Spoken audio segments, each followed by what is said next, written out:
تو وہ کیا ہوگا کہ ایک تو ڈی ہائیڈریٹ نہیں ہوگا، یعنی بدن میں پانی کی کمی نہیں ہوگی، اوکے، اور بدن طاقتور بنا رہے گا اور حشاش بشاش رہے گا. جو سستی جیسے کھانے میں یا آئلی یا میدے کی چیزیں یا بیکنگ ساری چیزیں کھا رہے ہیں تو اس کی وجہ سے کیا ہوتا ہے کہ سست ہو جاتے ہیں، عبادت میں بھی مزہ نہیں آتا ہے، ہم دن بھر یعنی اونگے ہوئے رہتے ہیں، ہماری نمازوں میں وہ نہیں ہوتی ہے. اس سے وہ نہیں ہوگا. اس سے اور ایک بینیفٹ یہ ہے کہ اگر ہم کام کرنے والے ہیں یا محنت مزدوری کرنے والے ہیں تبھی بھی وہ ہمارے لیے بہت بینیفٹ ہے، کیونکہ باہر بھی ہم جائیں گے تو بدن میں پانی کی کمی نہیں ہوگی. صحیح ہے. تو وہ ایک چیز ہم نے ڈائٹ پلان بنائی ہے سحری کے لیے. تو سحر میں صرف جو کا دلیا اور نبیز کیا ہوتا ہے؟ نبیز جو ہے آپ صلی اللہ علیہ وسلم کھجور یا کشمش کسی ایک چیز کو ایک مٹھی بھر یا 3 4 یا 5 عدد کھجور ایک مگ میں ڈال دیتے تھے، اس کو 12 گھنٹے تک رکھتے تھے، تو وہ جو پانی عرق ہوتا تھا وہ نبیز ہوتا تھا. اچھا. یا تو وہ کشمش کا ہو یا پھر کھجور کا، یہ دونوں کا حدیث میں تذکرہ ہے،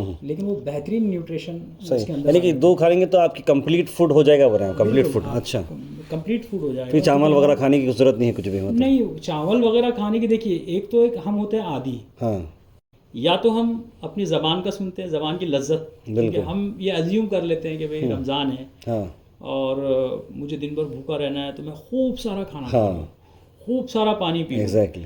لیکن وہ خوب سارا کھانا اور خوب سارا پانی تباہی ہے، یعنی وہ ہمارے لیے کارگر نہیں ہے.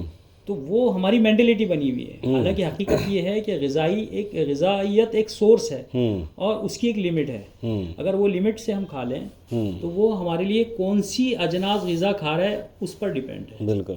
جو ہے ایک طاقتور غذا ہے، آپ کے بدن میں جمی رہتی ہے، اس کے اندر فائبر وغیرہ ہے اور اس کے اندر بہت سارے نیوٹریشن ویلیو اچھے ہیں، تو وہ ہمیں طاقت بھی دیتے ہیں اور قوت بھی دیتے ہیں. اسی لیے اگر اس کو سحری میں استعمال کریں تو بہتر ہے. اس کے علاوہ تلبینہ بھی استعمال کر سکتے ہیں. تلبینہ، ہاں، اس میں دودھ بھی آ جاتا ہے. کیونکہ دیکھو تلبینہ کی ایک خاص بات میں آپ کو بتاؤں کہ 3 غذائیں ہیں اس کے اندر. جیسے میں بتاتا ہوں جو اپنے آپ میں ایک مکمل غذا ہے، آپ خالص جو بھی کھا لیں گے تو آپ کی طاقت برقرار رہے گی. پھر اس کے اندر ہے کھجور، اگر آپ خالص کھجور بھی کھا لیتے ہیں ہم تو بھی مکمل غذائیت ہے. پھر اس کے اندر لبن، دودھ، اگر ہم خالص دودھ بھی پی لیتے ہیں تو اس کو مکمل غذائیت ملتی ہے. لیکن وہ ایسا فارمولہ، نبوی فارمولہ ہے کہ 3 چیزیں ایک جگہ آ رہی ہے. تو اسی لیے اگر ہم تلبینہ بھی استعمال کرتے ہیں تو وہ بھی ہمارے لیے بہت بہترین ہے، کیونکہ اس میں ڈیری پروڈکٹ بھی، ڈیری ملک وہ بھی آ جاتا ہے، اس میں کھجور بھی آ گیا، اس میں جو بھی آ گیا.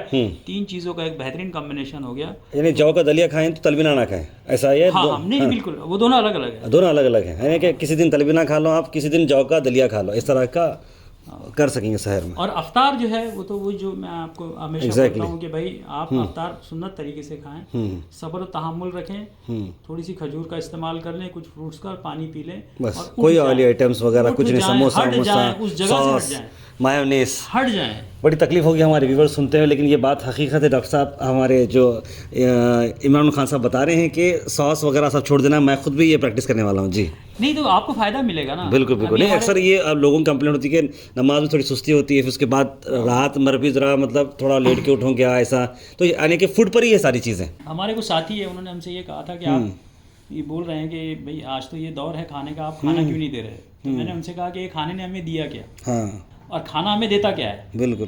جو کھانا ہمیں بیماریاں دیں وہ کھانا کیا کھانا. بالکل. کھانے نے تو ہمیں صحت دینا چاہیے. بالکل. کھانے نے ہمیں طاقت دینا چاہیے. کھانے نے ہمیں بیماری سے بچانا چاہیے. اور آپ جس کھانے کا تذکرہ کریں وہ اگر بیماری دے رہا ہے تو وہ کیا دے گا؟ بیماری بھی دے گا اور گناہ میں بھی مبتلا کرے گا. تو وہ کھانے نہ کھائیں. صحیح بات ہے. کیونکہ ہماری لڑائی ان کھانوں سے ہے.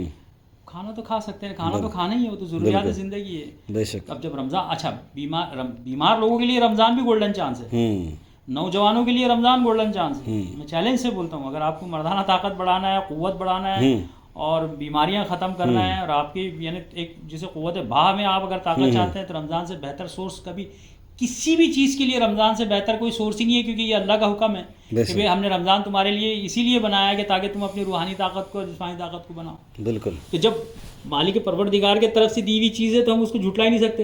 ہماری بدبختی ہے کہ ہم اس کو خراب کر رہے ہیں اپنی زبان کی لذت میں. تو یہ وجہ سے ہم نے رمضان کٹ، کیونکہ لوگوں کے بہت ریویوز آئے تھے کہ بھئی آپ جو بولتے ہو وہ اویلیبل ہوتا نہیں ہے، تو آپ اگر رمضان میں ہمیں ایسی چیز اویلیبل کرے کہ ہم آسانی سے سحری بھی بنا لیں، آسانی سے افطار کے بعد بھی کھا لیں، تو کچھ ایسی چیزیں دو. تب اس میں جتنی چیزیں ہم نے دی ہے رمضان کٹ میں، تو ہم نے دیا ہے متبادل غذا، یعنی الٹرنیٹیو ڈائٹ. آپ جو کھا رہے ہیں ٹھیک ہے، تھوڑا ایک رمضان یہ ڈائٹ بھی کھا کے دیکھیں. اس میں جیسے چائے کا الٹرنیٹ ہے تو المرزن جوش، الریحان اور کلونجی، آپ یہ تینوں استعمال کر سکتے ہیں. تینوں میں بہترین میڈیکل پراپرٹی ہے. آپ یعنی اپنی جگہ پہ وہ اعلیٰ ہے، بالکل چائے کی جگہ آپ استعمال کریں. اس سے کیا ہوگا؟ اس سے یہ ہوگا کہ آپ اگر رات میں یعنی عشاء کی نماز سے پہلے اگر آپ استعمال کرتے ہیں، بعد میں آپ کو سکون کی نیند آئے گی. اوکے، یہ وہ چائے ہے جس سے نیند نہیں اٹھتی. اوکے، پھر آپ کا میدا، لیور، یہ سب صحیح ہو جائے گا. اوکے، اس کا پروڈکٹ کا نام کیا ہے؟ المرزن جوش ہربل ٹی ہے، اوکے، الریحان اسینشل آئل ہے، اور کلونجی کا تیل ہے. اوکے، آپ تینوں چائے کی شکل میں پانی میں، گرم پانی میں لے سکتے ہیں. تینوں کو استعمال رمضان کے دوران بھی. بالکل، یہ میں جو آپ کو یہ ڈائٹ بتا رہا ہوں یہ پوسٹ افطار ہے. پوسٹ افطار، رائٹ. یعنی کھجور وغیرہ کھا کے، فروٹس کھا کر آپ چلے گئے، اس کے بعد جب ڈنر کا ٹائم آ رہا ہے، ڈنر سے پہلے ایک چیز اور لے سکتے ہیں آپ. اگر وہ ڈنر آپ کھا رہے ہوں پوسٹ افطار، تو اس میں آپ 1 چمچہ سرکہ، جو مدر ونیگر ہے ہمارا، کھجور کا سرکہ، اوکے، آپ آدھا پونا گلاس میں ڈال کر وہ پی لیں، تو وہ آپ کی لیور اور ڈائجیشن کے لیے بہت بہترین ہے. اس کے 5 منٹ کے بعد آپ کھانا کھا لیں، اوکے، اور آپ کمال دیکھیں، آپ کو بدہضمی کبھی نہیں ہوگی، اور انشاءاللہ وہ آپ کے لیے بہت بینیفٹ ہے. کیونکہ سرکہ آپ صلی اللہ علیہ وسلم نے بہترین سالن قرار دیا ہے، اور آپ یوٹیوب میں بھی جا کر دیکھ سکتے ہیں کہ ونیگر کے کتنے فائدے ہیں. لیکن وہ مدر ونیگر ہو، وہ ونیگر نہیں ہو جو ابھی مارکیٹ سے پرچیز کر رہے ہیں، کیونکہ وہ پورا کیمیکل ہے. رائٹ، وہ آپ کے السر کے پیشنٹ کے لیے، ہائپر ایسیڈیٹی والوں کے لیے تو ہارمفل ہے. وہ سرکہ وہ ہونا چاہیے جو خالص ہو. ورجن نہیں، ورجن نہیں بولتے اس کو، مدر ونیگر بولتے ہیں. مدر ونیگر بولتے ہیں، اچھا. اس کے اندر یعنی آپ کو وہ ذرات ملیں گے، یعنی وہ فلٹر نہیں کیا ہوا ہے. اچھا اچھا، تو وہ مدر ونیگر ہونا چاہیے. اس کی طاقت 10 گنا رہتی ہے عام سرکے کے مقابلے میں، کیونکہ وہ خالص رہتا ہے. تو وہ اگر کھانے سے پہلے ہم رمضان میں استعمال کریں گے تو کبھی بدہضمی ہمارے بدن میں آئے گی نہیں، اور انشاءاللہ کھانا بھی اچھے سے ہضم ہوگا، لیور کو بھی وہ طاقت دے گا. اور مین چیز یہ ساری جو انگریڈینٹ ہے رمضان کٹ میں، یہ ہمارے امیون سسٹم کے لیے بہت بہتر ہے. یعنی کوئی بھی ایسی چیز نہیں ہے جس میں آپ کو سائیڈ افیکٹ ہوگا، بلکہ یہ ساری چیزیں افیکٹیو ہے، کیونکہ یہ غذائیت سے بھرپور ہے. تو خان صاحب، جب رمضان کٹ کے بارے میں اتنی بات ہو چکی ہے، تو ہماری خواہش ہے کہ رمضان کٹ آپ ہمارے گوہا اسٹوڈیو میں دیں، تاکہ ہم اسے لوگوں میں عام کر سکیں اور لوگوں کو بھی اس کا فائدہ دے سکیں. اس لیے میں جو ہے آپ سے ریکویسٹ کر رہا ہوں کہ گلبرگہ میں بھی آپ اسے مہیا کریں، کیونکہ جب اتنی ڈیمانڈ آ رہی ہے تو اسے آپ جلد سے جلد جو ہے ہمارے پاس سے ہی آپ یہ شروع کریں. نہیں بالکل، میری تو بہت یعنی یہ چیز میں یقین مانو طاہر بھائی جی کہ یہ تو جو پورا علم اور پوری چیزیں یہ وقف ہے. بے شک، جس کو یعنی ایک شعر ہے کہ یہ بزم میں ہے، یہاں کوتا دستی میں ہے محرومی، جو بڑھ کر اٹھا لے ہاتھ میں مینا اسی کا ہے. بے شک، تو ہم تو ہمارا علم بھی بانٹ رہے ہیں، ہماری چیزیں بھی بانٹ رہے ہیں، اور ہمارے لیے خوش بختی ہے کہ چلو آپ یعنی یہ اپروچ کر رہے ہیں. جی بالکل. ابھی ہمارا سفر چل رہا ہے کرناٹکا میں، ہم آئے اسی لیے ہیں. ابھی حیدرآباد جانے والے ہیں، پھر اس کے بعد آگے کا ہمارا سفر رہے گا. تو ہم چاہتے ہیں کہ آپ کے اسٹوڈیو سے وہ ساری چیزیں ڈسٹریبیوٹ ہو، اور یہ ایک نیک کام ہے، کیونکہ لوگ بڑے پریشان ہیں، بیماریوں کے لیے بھی پریشان ہیں، کیونکہ لوگ ذہنی اس میں ہے، تذبذب میں مبتلا ہے. لوگوں کو پتہ نہیں ہے، کیونکہ اویلیبلٹی نہیں ہے. دیکھو مسئلہ کیا ہے طب نبی صلی اللہ علیہ وسلم کے انگریڈینٹ کا، کہ چیزیں اویلیبل نہیں ہیں. ہم نے کافی سالوں سے ہم کام کیے ہیں، لیکن چیزیں بنائے ہیں اویلیبلٹی کے لیے. ہمارا کام پروڈکٹ تو کسب معاش ہے، وہ تو ہم رزق حلال ہے، اس میں تو کوئی انکار نہیں کر سکتا. اگر میں اس کی تجارت کر رہا ہوں تو کوئی منع بھی نہیں کر سکتا. لیکن طب نبی صلی اللہ علیہ وسلم کے انگریڈینٹ کو اویلیبل کرنا یہ ایک بڑا چیلنج تھا.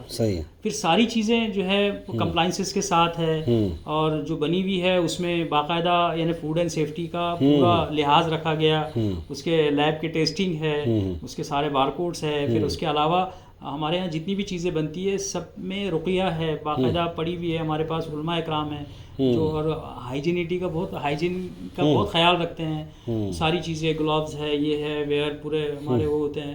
کیونکہ ہمارے جو انچارج ہے اس کے ڈاکٹر، بہت بڑے ڈاکٹر ہیں، ڈاکٹر ضیاء الحق صاحب، جو کالسیکر فارماسیوٹیکل کے یعنی ہیڈ ہے اس کے اس کے ڈپارٹمنٹ کے، وہ ہماری پوری سرپرستی میں ہے.